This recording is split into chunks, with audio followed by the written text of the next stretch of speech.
Eto, tingnan po natin. Oo, yan. Saglit. Oy, saglit. I-mute ko lang kasi baka ma-copyright tayo eh.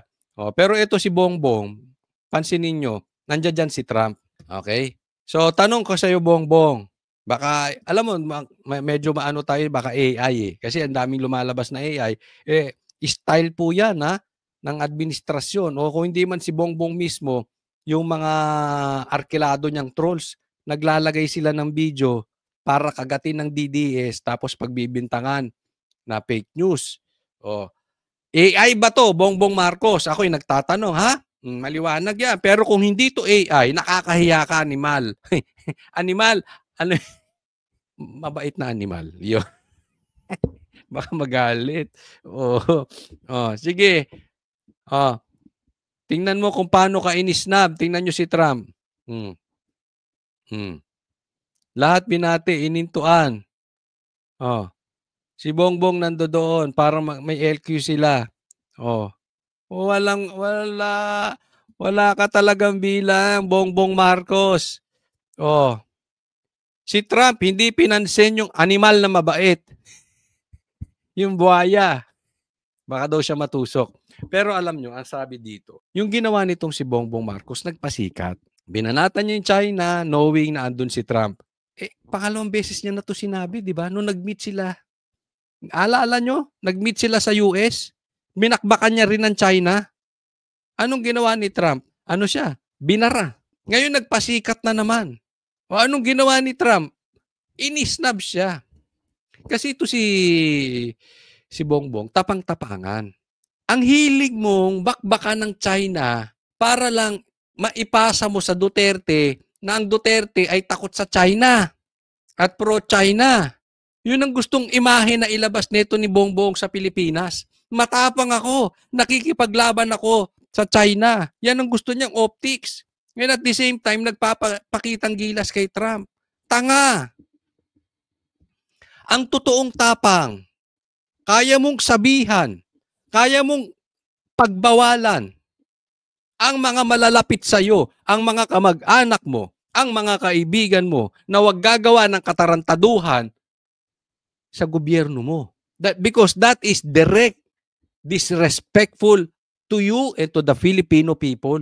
Yun ang tapang. Hindi yung sisigaw-sigaw ka dyan lalaban sa China. Buti kung sumugod ang China dito, nandiyadyaan ka at si Lisa sa forefront kasama si Sandro. Pag nagkagulo rito, asan ba kayo? Tatakbo rin kayo. Wag na nga tayong maglokohan. China kayo ng China. Diba? Kakapasikat mo. Lumulutang. Wala ka nga doon sa photo op eh. Lumulutang, wala kang bilang. At ito ay nakakahiya. Kasi hindi lang si Bongbong Marcos talaga. Imagine niyo kung si PRRD yan. Imposibleng hindi lalapitan. Diba? Imposibleng wala sa picture. Baka siya pa ang pinakasikat dyan next to Trump, si PRRD. Yun po yung tinatawag na bilang. Influence. Si Bongbong Marcos, wala. Puro kakahiyan. Nagpasikat kay Trump, inisnab, tapos inadjust yung taripa. Ito balita dyan, inadjust ang taripa ng mga ibang miyembro ng ASEAN na yan. Pilipinas, galit na ang mga negosyante. Dahil umasa sila, bababa ang taripa ng Amerika. Yung ibang bansa, binaba din. Pilipinas, hindi. Nagigets nyo? Walang bilang ang presidente natin. Kaya nga, magbibida-bida ka pa dyan. Magpapasikat ka dyan sa ibang bansa. Dito nga sa Pilipinas, hindi mo kayang kontrolin yung asawa mo, pinsan mo. Puro kahihiyan, pag nanakaw, di umanong ginawa. Yung spokesperson mo, laging wala sa ayos ang mga sinasabi. Hindi mo nga makontrol. Yung anak mo, hindi mo makontrol. Di ba? Yan pa. Kukontrolin mo ibang bansa. Dream on, Bongbong Marcos. So, tingnan natin to next. Ito po, tingnan natin yung pagiging walang kwenta, walang bilang, walang influence na si Bongbong Marcos. Tingnan nyo. Kasi, dinideny ito ni Claire. Pero tingnan nyo ang resulta. They cannot deny it anymore. Sa mga proyekto, sa gitna ng mga issue sa flood control projects, sumadsad sa pinakamahinang level sa kasaysayan ang palitan ng piso kontra dolyar.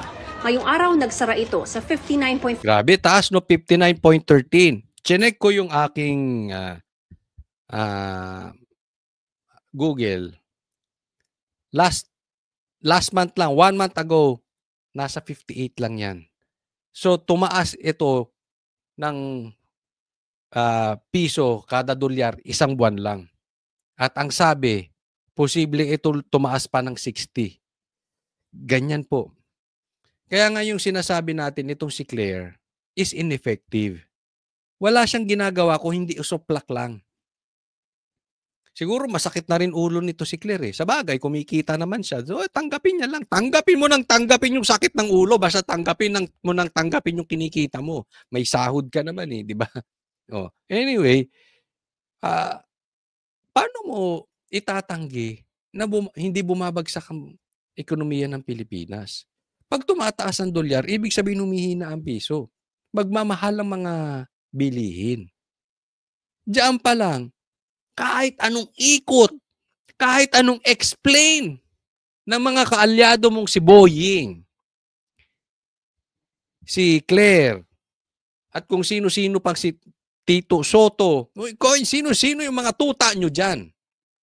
Hindi nila mapapalusutan na bumagsak kahapon lang ang binalita natin, bagsak ang stock market. Mga negosyante nag-aalisan. Ngayon, tumaas ang dolyar. Diyan pa lang, hindi mo na maitatanggi. Kasi ang lahat siyang mga indications na yan, ang punot dulo niyan, korupsyon. At tiwala ng mga negosyante at ng mga taong bayan sa gobyerno. So pag mataas ang korupsyon, mababa ang tiwala. Paano maibabalik yun? Dapat malutasan, mapanagot ang mga magnanakaw at maibalik ang tiwala ng taong bayan. Kung hindi, itong 59 na to tataas. Buti na lang December, maraming nagpapadala, mga OFW. Buti nga may OFW. Kasi kung walang OFW, wala na yan. Pero magtutuloy-tuloy yan. Yung stocks natin, grabe na. Nag-aalisan na. Wala nang investor. Maghihirap talaga Pilipinas. Pag si Bongbong Marcos mananatili hanggang 2028, kawawa po ang Pilipinas. 13 pesos kontra dolyar. Sa intraday trading, sumampa pa ito sa 59.20 pesos kontra dolyar. Sabi ng Bangko Sentral ng Pilipinas, posibleng sinasalamin nito ang pangamba ng merkado sa posibleng pagbagal ng paglago ng ekonomiya dahil sa mga kontrobersya sa infrastructure projects. Hindi lang posible, totoo yan. Totoo yan. Dahil sa Pagpapakita raw ito na isa ring economic issue ang korupsyon, ayon sa isang kongresista. Sa isang panahon kung saan mataas yung ito na naman si Tabingi, mataas yung nakikita na usapin ng corruption, hindi tayo nasa-surprise na may ganitong epekto. Bakit hindi kayo mag-file ng impeachment kay Bongbong? Ang dami mong alam, puro ka dada. Wala kayo sa gawa. So habang sinasabi ng iba that corruption is a political issue, more than that, corruption is an economic issue. Kailangan daw maghanda sa pagtaas ng presyo ng bilihin ayon sa isang gasolina, tataas yan, sigurado. Bilihin, tataas yan. Lahat po yan magtataas. Ekonomista. Pero may mga makikinabang rin daw sa paghina ng piso. Umakit yung dollar, a little over 59 ngayon, sino makikinabang dyan? Yung mga kumikita in US dollars. Ayun lang, iilan lang po yung kumikita in US dollars. Di ba? Sabihin na natin, I don't know, I really don't know that I don't have the stats on that. Pero siguro palagay natin, it's safe to say mga 20% ng mga Pilipino dollar earner. Eh di 80% ng Pilipino kawawa. Dahil apektado sila dyan directly or indirectly sa pagtaas ng dolyar na yan. Mga exporter, mga PPO, OFWs of course, magpapasko pa naman, di ba? So mataas yung palitan, no? So yung mga turista, yung mga foreign investors na mamumuhunan pala sa Pilipinas. Sabi ng BSP, hahayaan nila ang market forces na magtakda ng exchange rate. Tiniyak din ng BSP na suportado ang piso ng pumapasok na remittance. Mabilis na paglago ng ating ekonomiya, mababang inflation at mga kasalukuyang reforma. Kaya nga tinan nyo, pati interest rate ng Pilipinas, ang taas. Sa Pilipinas nga lang daw tayo ata ang pinakamataas Isa sa pinakamataas ang interest rate eh. Eh paano kinokontrol nila yung ekonomiya? 'Di ba? At the same time, yung remittance. Yan yung sasabi natin, yan ang ine-expect nila. Eh paano kung magalit pa yung mga kababayan nating OFW ayaw na magpadala dahil sa lintik na gobyerno na ito na ayaw naman makipagtulungan? 'Di ba? Instead na iimbestigahan, puro delaying tactics. Oh, imbis na harapin ang kamalian ng gobyerno, itinuturo pa ang Duterte. Pambihira. Eh kailan ba tayo nagkakaproblema gayon? Sabi nga yung pagbagsak ng stocks, daig pa, ha? Daig ang pagbagsak ng stocks ngayon. Kaysa nung panahon ng pandemic na hindi gumagalaw talaga ang dahil tigil ang negosyo ng buong mundo. Mas matindi ngayon. Yan po ang Marcos effect. Marcos, hindi ka na ba talaga tatablan ng kahihiyan? Wala ka na ba talagang concern sa taong bayan? Basta makakapit ka lang dyan sa power. Sa bansa, pati na rin ang pagpasok ng foreign exchange mula sa BPO, turismo at mga OFW. Ayon sa isang ekonomista, para makabawi ang piso, mahalaga ang good governance. Yung mga kailangan parusahan, yun, dapat iserve yung justisya. X na yan. I really think, sana, mali ako. I really hope I'm wrong, but I think I'm right. Kasi sabi niya, kailangan maparusahan talaga yung mga magnanakaw. I don't think so. Sana mali ako. Ang mapaparusahan sa tingin ko yung mga bubuit, yung mga bulate. Pero yung mastermind na buhaya, hindi. Kaya nga dapat si Bongbong Marcos, naglalabas na rin ng salin. Di ba? Nila live streaming ang investigasyon ng ICI. Wag na nilang kontrolin yung investigasyon na ginagawa ni Marcoleta, maayos eh. Di ba? Bakit? Ang kailangan dito yung totoo para maibalik yung tiwala ng taong bayan. Again, at the same time, pag papadrag test ni Bongbong, may issue yan. Hanggat walang tiwala sa pamamalakad ang mga Pilipino sa ginagawang pamamalakad ni Bongbong Marcos, hindi babalik ang tiwala. And until hindi bumabalik ang tiwala, bumubulusok pabagsak ang ekonomiya. Dahil alam nila, corruption will continue until nakaupo yung mastermind. So walang kwenta. Sa tingin ko, sir, hindi po mangyayari yan. As the saying goes, justice delayed is justice denied. Para sa GMA Ayan. Next po, ito po. Tingnan natin. Ito po, basahin natin yung post ni Attorney Guanzon. Saglit, lalakihan ko lang, di ko makita eh. Ito po, basahin natin sabi niya, ito yung post ni Attorney Guanzon. Sabi niya, untouchable talaga si Martin Luther King. Ang hearing niya sa ICI was postponed after na magkasakit siya. At humingi pa ng authority magpunta sa abroad. Ito matindi. Once makalabas siya, hindi na yan babalik. Ayusin niya mga kayamanan niya abroad para hindi na ma-forfeit ng gobyerno at susunod na administrasyon. Alam nila eh. Ako, I really believe sa sinasabi ni Guanzon na ito. At maraming Pilipino naniniwala dito. Nahuli siya dito ni Guanzon. Nagsakit-sakitan para ma-postpone yung investigasyon ng ICI. Dahil aalala nyo, nagpa-imbestiga na to sa ICI eh. Kaya lang ayaw ilabas ng ICI yung resulta. Hindi nila ni-live. Pero malamang-lamang yan, merong nadiskubre ang ICI.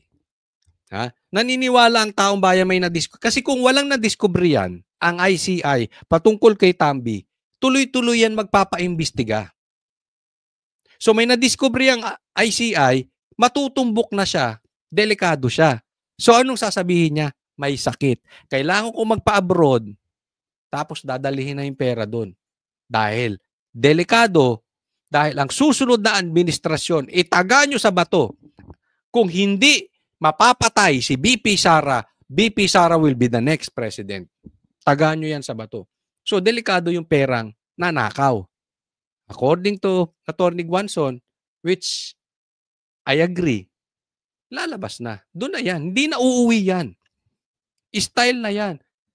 Anyway, kahit hindi yan umuwi, hayahay na buhay niya. May pabira. May trilyon ka. O, di ba? He has nothing to worry about because his cousin is a weakling who doesn't have the guts to seriously investigate Martin Luther. Kasi baka naman kasabwat din yan. Attorney Guanzon, baka naman kasabwat din yung pinsan. Diba? Eto pa. His wife, Piedra Romualdez, is again the representative of Tingog Party List after 3 consecutive terms or 9 years. Bawal po yan. This violates the 3-term rule. Bawal eh. Kaya lang ginawa nila ng magic. Yung nakalista doon sa party list, biglang nagsi-resign. So nasa kadulu-duluhan yung asawa niya. Di na-proclaim, 3 beses ng congresswoman yan na bawal, sunod-sunod. Hinayaan naman ni Garcia. Sindikato, no? Di ba? Ganyan yung naging kwento yung kay Yeda. Ganyan po, walang kahihiyan yung mga yan. Wala silang pakialam sa kahihiyan.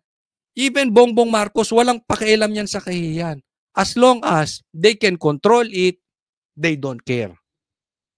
Yung ilagay mo na lang na ombudsman, si Boying, ang laking kahihiyan nun.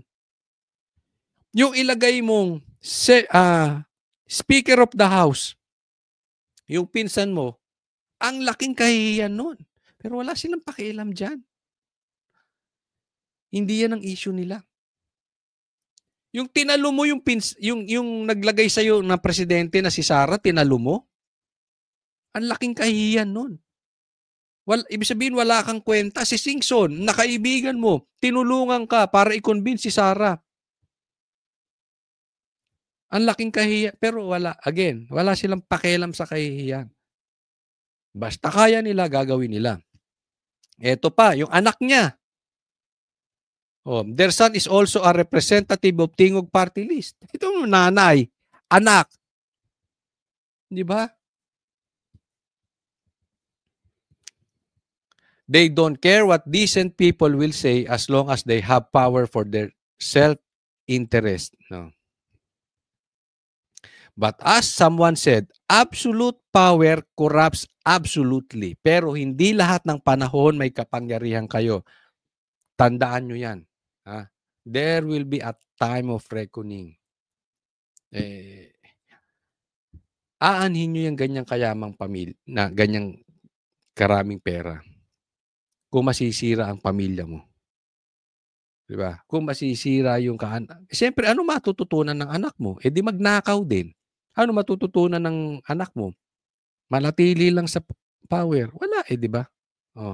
Naniniwala kami na may hustisya sa darating na panahon. Dito man sa Pilipinas, o hindi man dito dahil makapangyarihan kayo, laging may hustisya sa Panginoon. Tatandaan nyo yan. So mag-iingat po tayo sa galaw natin. Akala natin makapangyarihan tayo. Ganyan din ang akala ni Pero. Ganyan din ang akala ni Goliath. Diba? Ganyan ang akala ng mga hari. Asan sila? Abang-abangan lang natin. Tingnan natin to next. Ito, nananawagan ako. Panawagan sa mga dilawan, tae. Kasi ito idol nyo, di ba? Yung mga vloggers diyan na nuknukan ng galit sa mga Duterte, idol to eh. Lagi nga to ini-interview nung isang vlogger diyan na dating media na nangay vlogger na lang eh, di ba? Yung ibang vlogger diyan na ayaw sumikat eh. Idol to, di ba? Ano sabi niya? I have information that Bongo was already invited to appear before the ICI pero ayaw niyang pumunta. Di ba? Inimbitahan na, si Bongo ayaw. So anong ipinapalabas niyan? Bongo, ayaw mo sumunod sa batas. Bongo, guilty ka. Kaya ayaw mo humarap sa ICI. Anong sabi ng ICI? No invitation has been sent by the commission to Senator Bongo to appear as resource person. Sunog.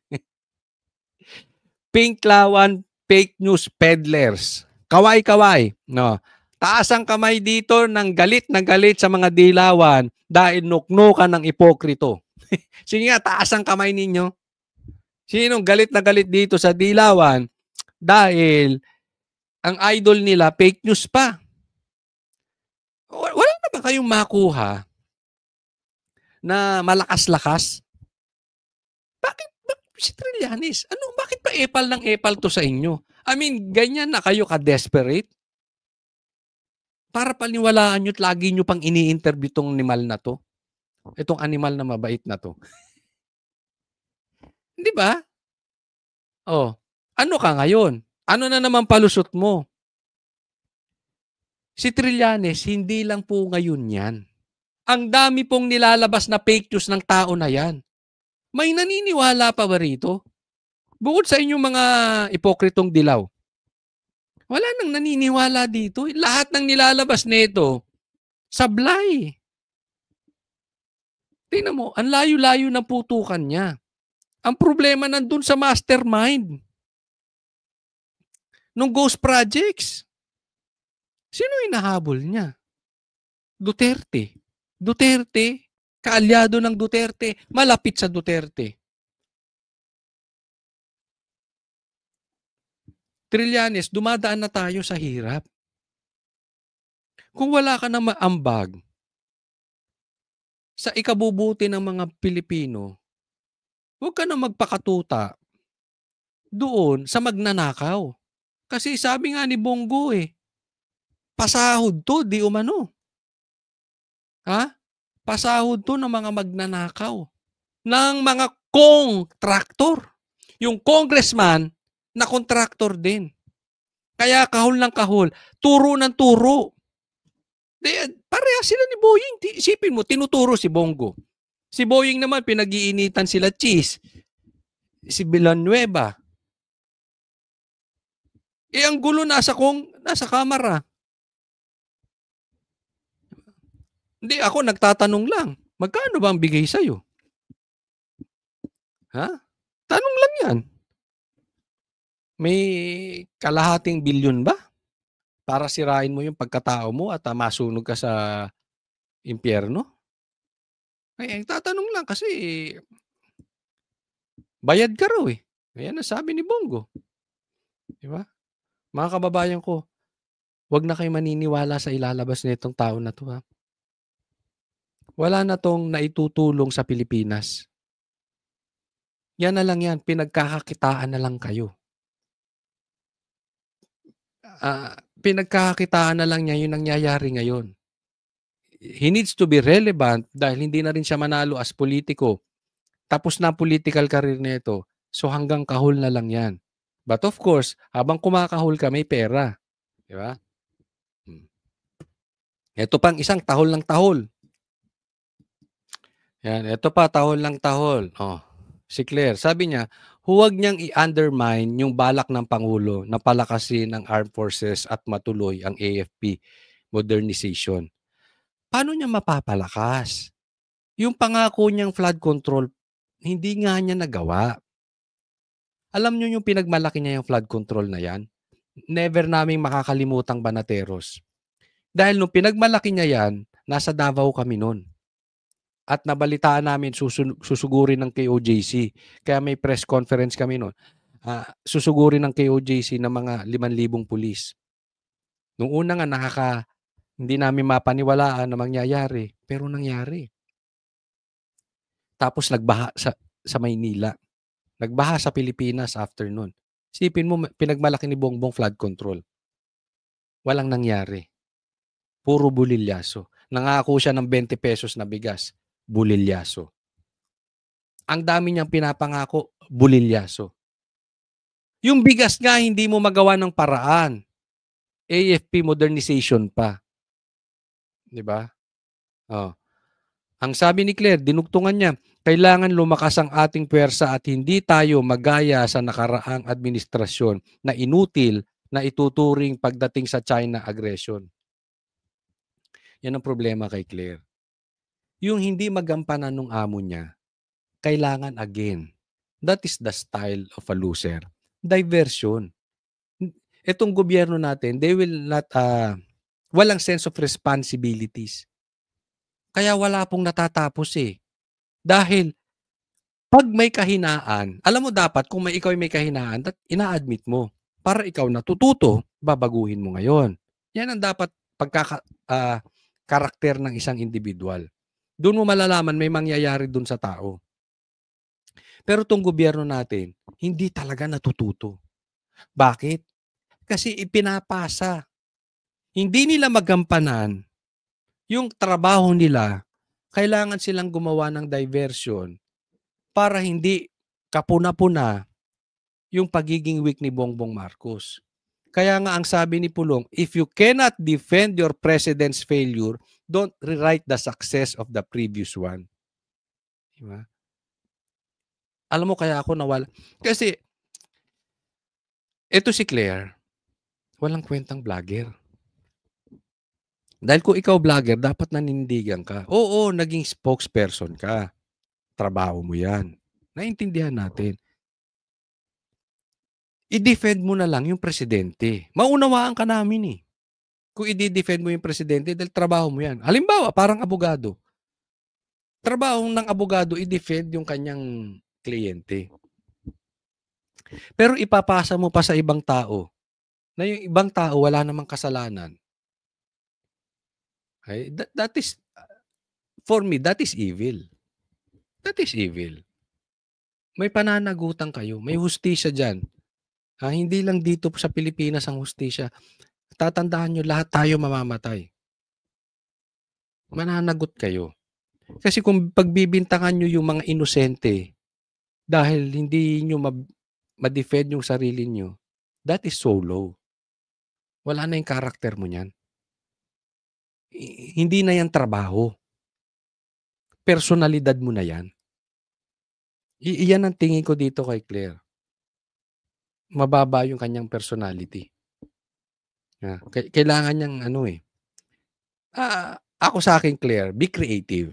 Total abogado ka eh. Matalino ka. Nauunawaan ko mahirap talaga i-defend si Bongbong Marcos. Pero tinanggap mo yan eh.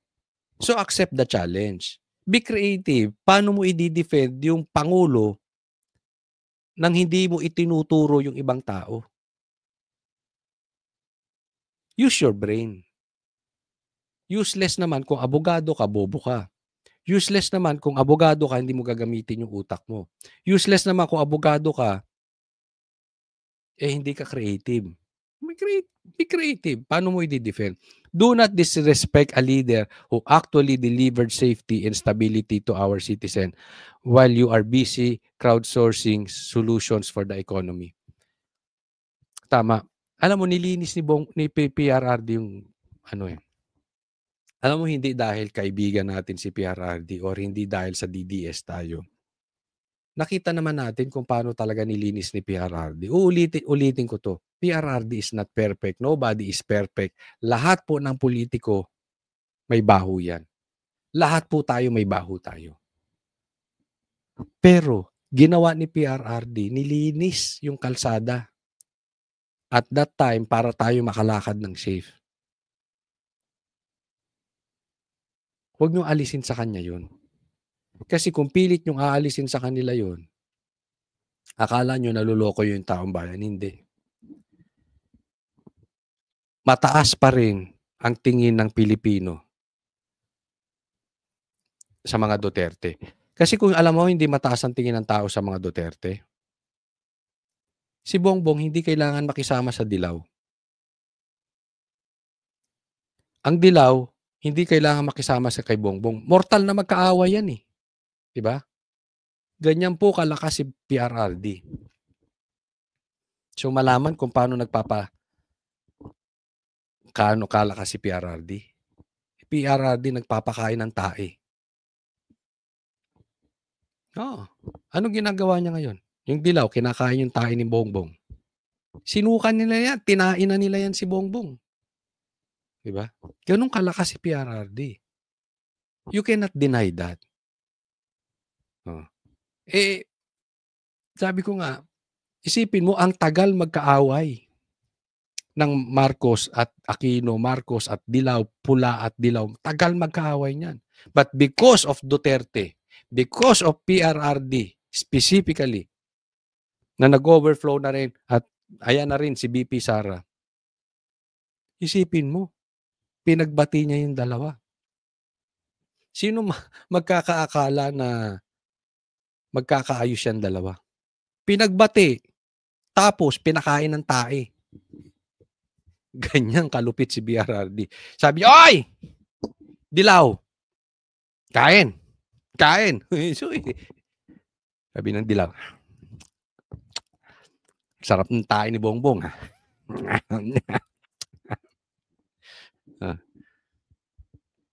Tapos sabi ni PRRD, "Bongbong, kain."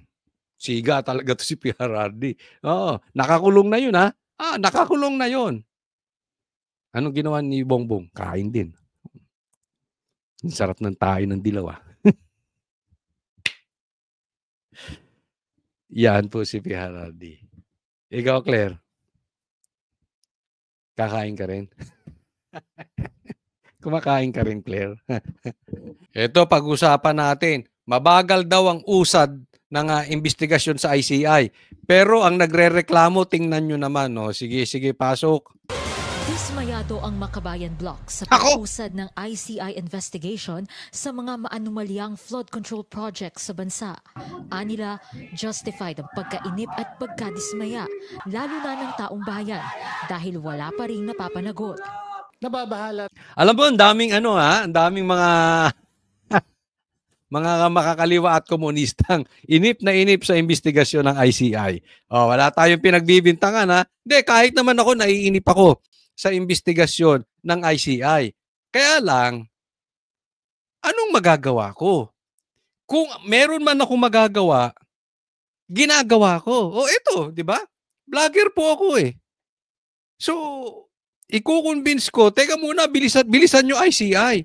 At saka dapat i-live nyo yan. Pero kayo, lintik kayo mga Makabayan Block. Mga wala kayong kwenta, mga ipokrito talaga itong mga animal na ito. Alam mo kung bakit? Naiinip kayo sa investigasyon ng ICI. Ba't wala kayong ginagawa? Hindi nyo maituro si Tambi. Nandiyan dyan, kasamahan ninyo, ba't hindi kayo umimik nun? Huwag nyong sabihin, hindi nyo alam. Mga plastic to mga to. Tayo dahil yung spokesperson mismo ng ICI, si Brian Hosaka, nagsabi siya recently na so far sa trabaho ng ICI over the past few months ay wala pa raw silang natutukoy na malaking isda, particularly legislator, no, na maaring diinan. Dagdag ni Representative Antonio Tino, medyo nakakabahala na hanggang ngayon ay puro mga contractor at district engineer pa rin ang nadidiin, kahit na napakarami ng lumabas na testimonya na nag-uugnay sa mga politiko. Ayan, ito, pakinggan nyo to, ha? Okay, bakit wala pa raw mga legislator o sa madaling salita, yung mga mambabata, senador o congressman na mapapanagot? Tingnan nyo ito, sasabihin, ito ang didiinan natin. Sa mga Blue Ribbon Committee hearings at saka kahit dito sa Infracom Committee hearings ay natukoy na, di ba? Halimbawa, si Yusek Bernardo, natukoy na niya na up to the highest level, nabanggit pa niya involvement mismo ng Malacanang, no? Office of the Executive Secretary. Yan ang sinasabi natin. Di ba? Sinabi nyo sa Blue Ribbon, pati sa ICI, tinukoy na. Tinukoy na kung sino involved ang Malacanang. Anong ginagawa nyo? Kayo yung nakaupo dyan. Ba't hindi kayo magsampa ng impeachment? Di ba? Are you the same people na nagrally-rally, galit sa mga korupsyon? Di ba? Mga nakaputi yun? Mga dilawan yun eh. Kung hindi man kayo yun, tropa nyo yun. Kayo yun. Diba? Tapos ayaw nyong pangalanan, ayaw nyong pababain si Bongbong. Kayo ganyan din, ngawa kayo ng ngawa, parang nagpapasikat lang kayo sa mga Pilipino. Ngawa kayo ng ngawa. Meron kayong magagawa. Ba't hindi kayo mag-file ng impeachment? Dumaan sa inyo yan eh. Alam nyo kung sino talaga magnanakaw dyan. Bakit tinayaan nyo ngayon kayo nagsasalita? Alam mo yung ginagawa nyo? Politiko. Hindi kayo concerned sa taong bayan, umiepal lang kayo. Kunwari, gusto nyong mahabol. Pero hindi lang yan, ha? O, eto. Mamaya, babanggitin natin. Ano habol nito mga lintik na ito? Ang dali namang sabihin, magre-reklamo ka lang eh. Ba't hindi nyo ginagawa? Hindi kayo nagpapa-impeach. O nagpapasikat kayo, pero may isa pa. Mamaya, sabihin ko. No, sa mga bilang mga proponents o bilang involved sa mga insertions, whether in the regular budget or in the unprogrammed. Insertion, hindi nyo alam, nandiyan kayo, nakaupo kayo. Bakit si BP Sara nagawa nyo ng paraan para ma-impeach? Nagpapirma kayo. Ba't ngayon di kayo gumagalaw? Puro kayo dada. Ano? Ako, may tanong ha. Ako, ito tingin ko eh. May tanong lang ako. Nagpapataas kayo ng presyo? Hindi. Kasi parang yung bunganga nyo at saka yung ginagawa magkaiba. Wala ka. Tingnan nyo kung paano kayo gumalaw kay Sara. Na ang usapin ay 150 million. Ngayon umangawa kayo, involve ang palasyo. Ngawa kayo ng ngawa, wala kayong ginagawa. Masisisi ba natin ang taong bayan kung ang sa tingin nila nagpapataas lang kayo ng presyo? Kayo ang nandiyan eh. Hindi mo pwedeng sisihin yung iba. Halimbawa, sasabihin, bakit? Meron din naman mga kaalyado, mga Duterte. Dapat manggaling din sa inyo. Kasi kung sila magsisimula, alam nyo naman, yung panalo nga di ba? Na Duterte party list, panalo na. 3 upuan. Pinakamalaking boto sa party list, hindi pinaupo. Kayo magkakakuntsaba dyan, ba't di kayo nagalaw? Budget. Ilang ulit na ring sinabi ng palasyo na hindi dapat madaliin ang investigasyon sa flood control scandal.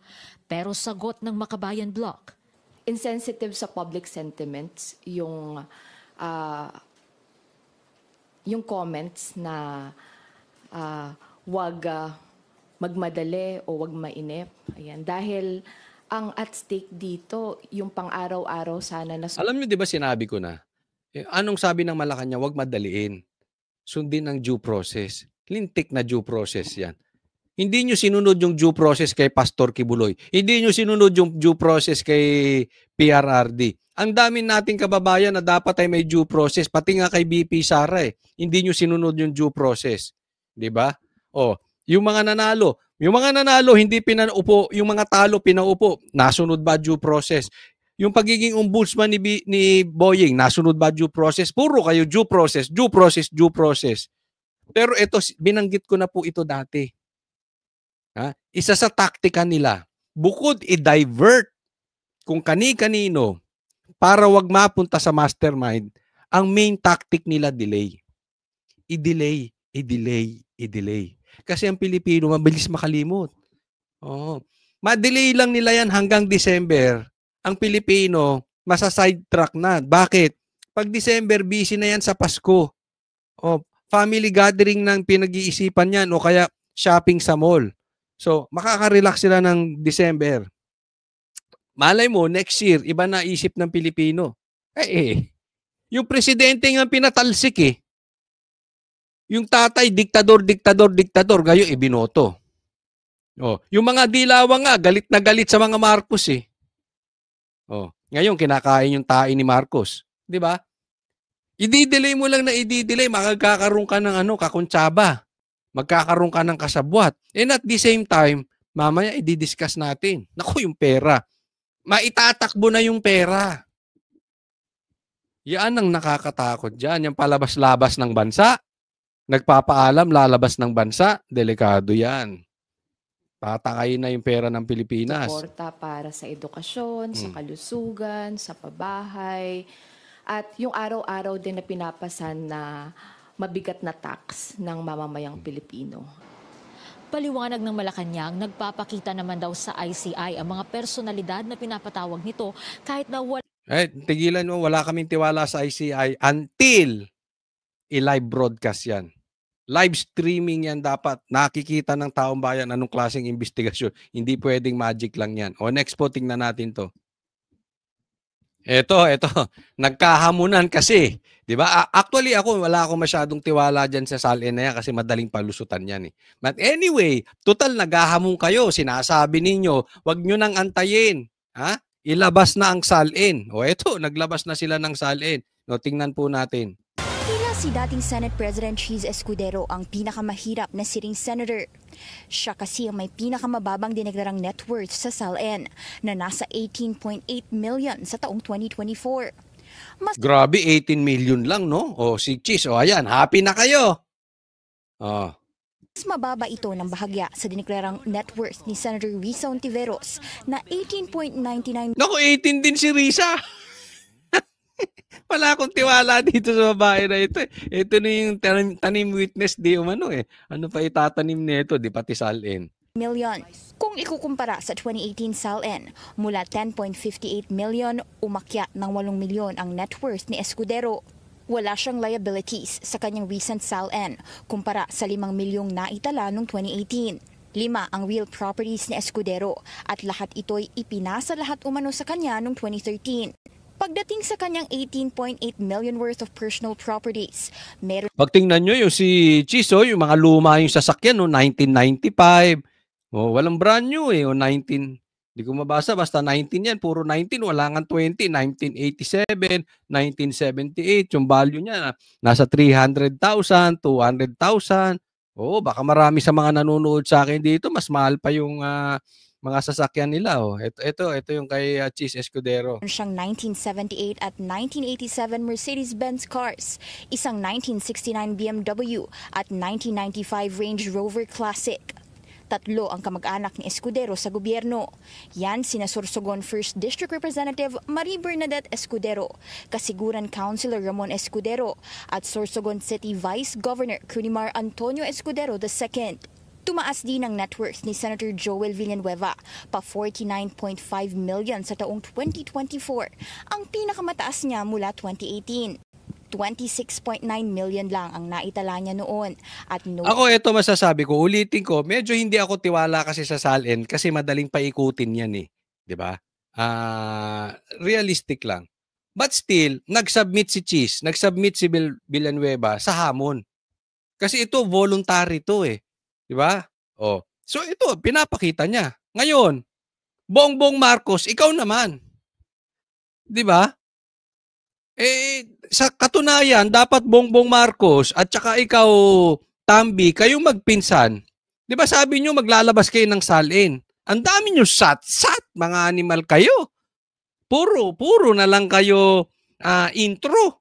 Dapat ang tawag sa inyo magpinsan, intro boys. Puro kayo statement. Hindi nyo naman natutuloy. Ang dami nyo sinasabi hindi matuloy ito nilalabas na ng mga senador.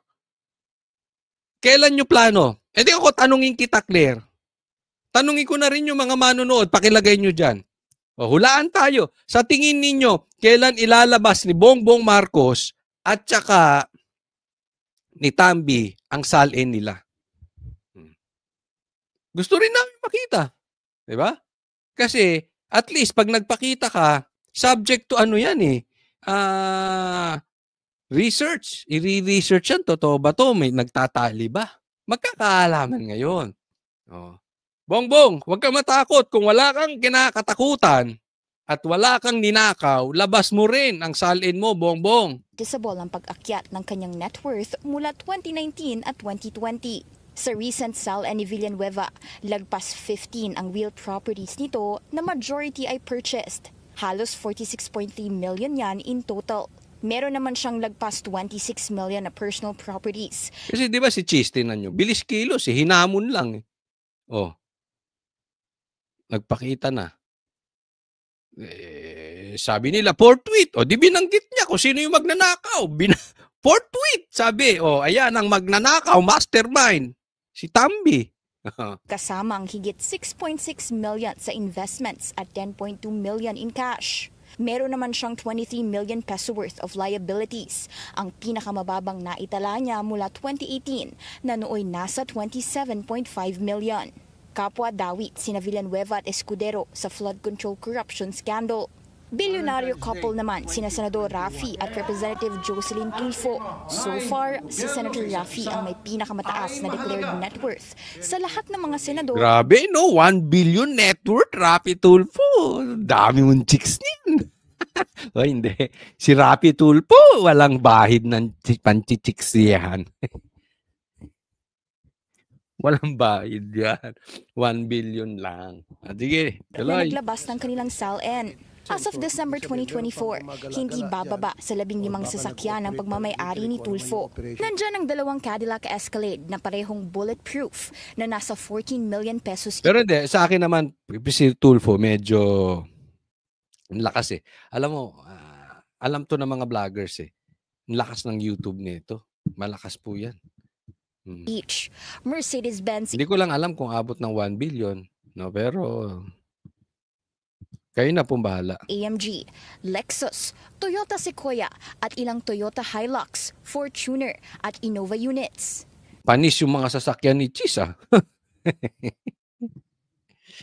Nasa 6 ang agricultural lots ng Tulfo couple at may residential lots silang nasa 164 million. Wala silang liabilities. Dinisclose din nila ang business interests sa RW Productions Incorporated, Raffy Tulfo in Action Foundation at Idol Network Philippines kung saan sila ay stockholders at directors. Ang kapatid niyang si Senator Erwin Tulfo nasa 497 million. Grabe rin. Kapatid niya, 497 million. Pambira. Bigla tuloy ang hirap ng tingin ko sa sarili ko. Makakita kaya ako ng ganito karaming pera? Anyway, okay lang naman kasi hindi, sa totoo lang, hindi naman natin kailangan ng ganyan na karaming pera. Ano lang, ilang milyon lang. Siguro mga 100, 200 million buhay na. Hanggang kaapu-apuhan mo, no? Anyway, kanya-kanya naman po. Hindi ko sinasabing masama. Ang importante dito, hindi yung laki. Kung hindi galing sa nakaw or hindi galing sa peking pangalan, why? Basta Filipino citizen ka. O, di ba? Ayos na yan. Ang total net worth as of June 2025. Kumpara kay Senator Raffy, may liabilities si Senator Erwin na nasa halos 160 million. Kabilang dito ang personal loans at insurance. Lagpas 10 ang residential properties ni Senator Erwin at in total, nasa higit 210 million pesos ang mga ito. Ano kayo, aning kaya nila yung mga ganun karaming residential? Hindi ko alam kung bini-business nila yon o paupahan or investment lang, no? Pero kung titirahan, 10 bahay, hindi ko talaga maintindihan ng mayayaman. Huwag mo na intindihin, Coach Oli, wala ka niyan. Huwag ka nang mainggit. Hindi. Hindi naman pinangalanan ni Senator Erwin ang kanyang 11 vehicles, pero nasa 75.1 million ang total price nila. Meron din siyang 4 na firearms na nasa 280,000 pesos in total. Para sa agenda, Hannah. Yan. So, ito pa, usaping SALN. Kasi, sabi ko nga, dyan na tayo papunta eh. Yan ang ginagamit ng iba para harasin yung mga senador. Di ba? Kayong mga congressman, kailan kayo maglalabas? Di ba? Ikaw din, Bongbong Marcos. Ito pa, isa pa hinahamon din. Ito naman si former ombudsman. Hinahamon din maglabas ng SALN. Pero ito naman ang kanyang explanation. Kasi, sir, ito, idagdag ko lang, kay Senator Kiko Pangilinan. Ito si Kiko, umiepal. Anong sabi ni Kiko Tandaan nyo, Kiko Pangilinan. On the screen. Ang sabi niya po, unahin na niya to Ombudsman Remulla. Unahin niya ilabas yung SALN ni dating Ombudsman Martires mula nang umupo ito bilang Supreme Court Justice hanggang sa pagbaba nito sa pwesto bilang Ombudsman itong 2025. Baka sakaling magkaalaman na bakit tutol ito sa paglabas ng SALN? Hindi ako tutol sa paglabas ng SALN. Kasi hindi lang bago natin ituloy yung video nito ni former ombudsman. Kiko, ba't ang layo mo sa putukan? Di ba? Isa pa to si Kiko eh. Isang kasangkapan na tuta na ginagamit nung magpinsan. Parehas o isa doon sa magpinsan ginagamit. Bakit? Ang layo eh. Bakit kailangan mo yung salin ni Martires? Hindi ko maintindihan. Ang usapin dito yung may ghost projects. Ba't hindi mo tumbukin yung mastermind? Kayong mga dilawan talaga. Wala talaga kayong paninindigan sa buhay. Ang lalayo nila. Itinuturo na yung magpinsan. Papunta na ang investigasyon sa mastermind. Ang gusto naman niya salin. Hahalungkatin pa yung ari-arian, yung salin ni Martires, simula nung justice pa siya. Pambihir. Ang tindi, no? Ano kayang nautak nito sa bagay, yung kampanya talagang walang kwenta yung mga pinagagawa nito. Humihigop ng sabaw, kung ano-ano, titikim kunwari. Di ba? Hindi kaya may sapak ito si Kiko. Napakalayo ng issue niya. Ako may tutol eh. Nakalimutan ni Senator Pangilinan na siya sa Senado. At sila mismo sa Senado ay may sariling guidance na hindi mo pwede ilabas ang salin ng isang senador kung walang consent. Ang ibig sabihin dito niya, kailangan ng consent. Kailangan pumayag yung isang tao para maglabas ng salin. Si Kiko ba naglabas na ng salin? Alam ko naglabas siya pero masyadong maliit. Di ba? Pinaglalabas siya ng salin ito. So, itong masasabi niya. Senador. Di ba? Kailangan may consent bawat isa eh. This is the requirement actually of the Data Privacy Act. That's why I was surprised when he said that. Kasi karapatan niya hindi maglabas. At karapatan niya rin kung maglalabas siya, desisyon niya yon. Senator should know the laws. Ano bang ginawa kong anomalya? Had he said only na dapat ilabas yung salin ko, period, okay sa akin. The problem is he went further para magkaalaman. O yun. Matatalas. Alam yung style din itong mga dilawan, mag-iingat tayo dyan. May padali. Ang tawag namin dyan may padali. Oo. Ilabas mo salin mo na magkaalaman. Diba? So ano may issue? Meron kang alam kay Martires. Hindi sabihin niya, kung mayroon akong anomalya, di taksawan niya ako. Why did he also just file a salin of 23 million? Yun, di ba? 23 million lang. Duda siya. No? But anyway, it's not for me to judge kung totoo yung 23 million niya. Pero ito ang issue. Etong issue. Bakit hindi niya idemanda kung may alam siya? Ganoon naman kasimple. Huwag nyo kayo mga nagtatry, i-divert, ilayo sa mastermind o i-delay itong investigasyon, ibahin ng kwento. Focus po tayo. Okay? Pero itong sasabihin niya, tingnan yung mabuti. Is that believable? Why didn't he let his wife, Sharon Cuneta, join or state his assets and liabilities in his salin? So that's questionable to you?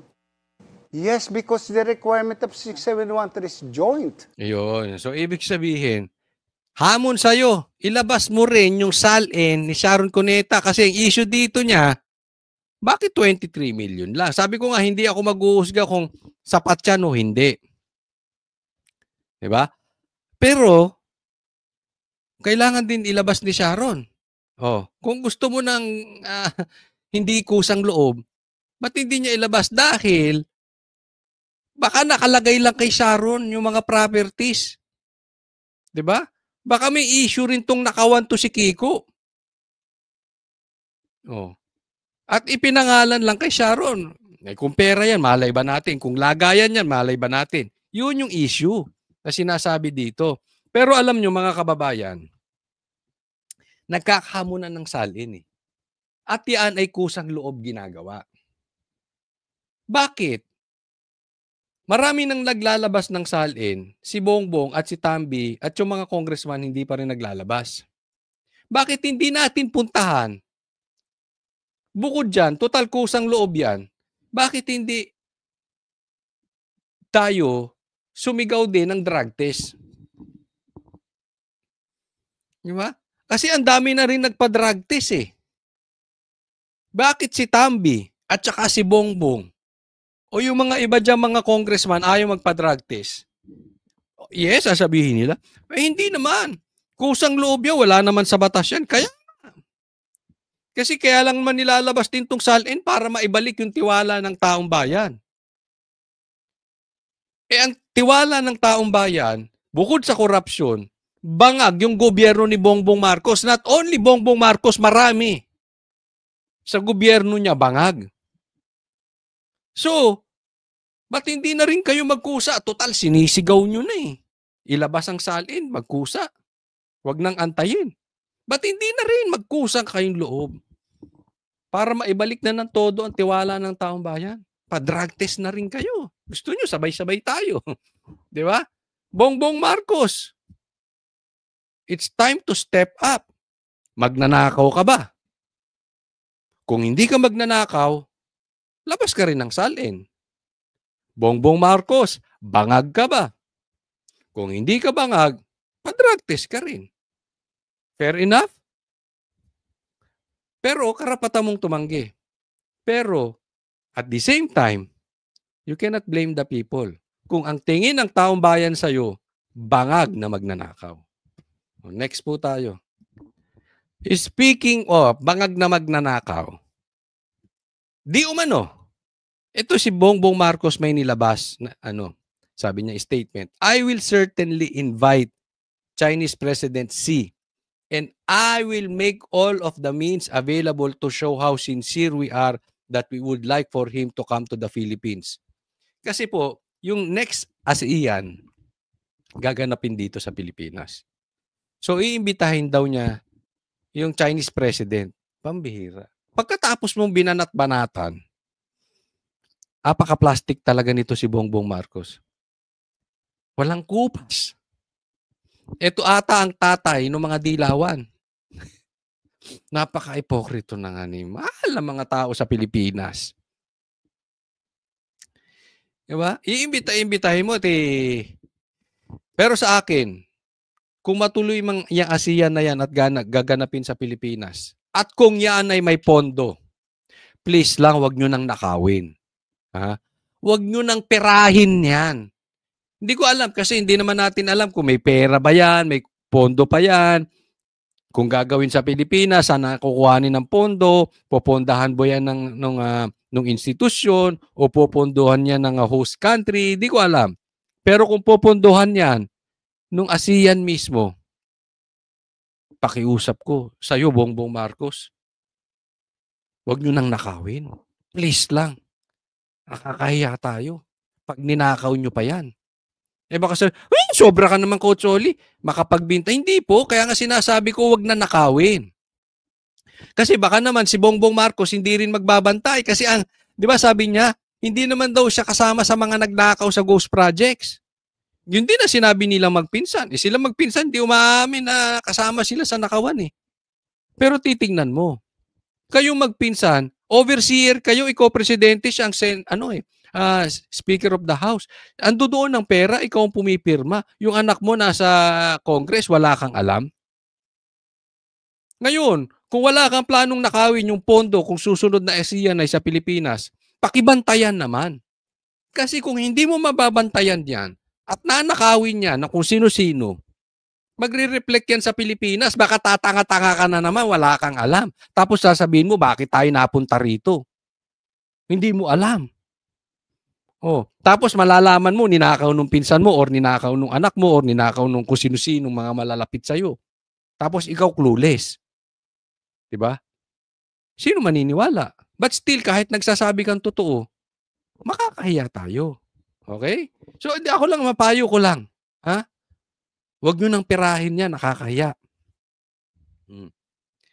Isipin mo kung paano ka bangagnet. Kaya nga duda ang taong bayan. Isipin mo, pupunta ka sa ibang bansa, tapos babanatan mo yung China, tapos magbibigay ka niya ng statement na iimbitahin mo siya. Para ka talagang bangag. Alam mo, dapat Bongbong Marcos magpa-drug test ka eh. Pero tingnan po natin itong susunod. Dito talagang nakakahiya na. Ipapakita, walang bilang ito si Bongbong Marcos. Wala na. he has no influence at all. Ni hindi na nga siya binibilang.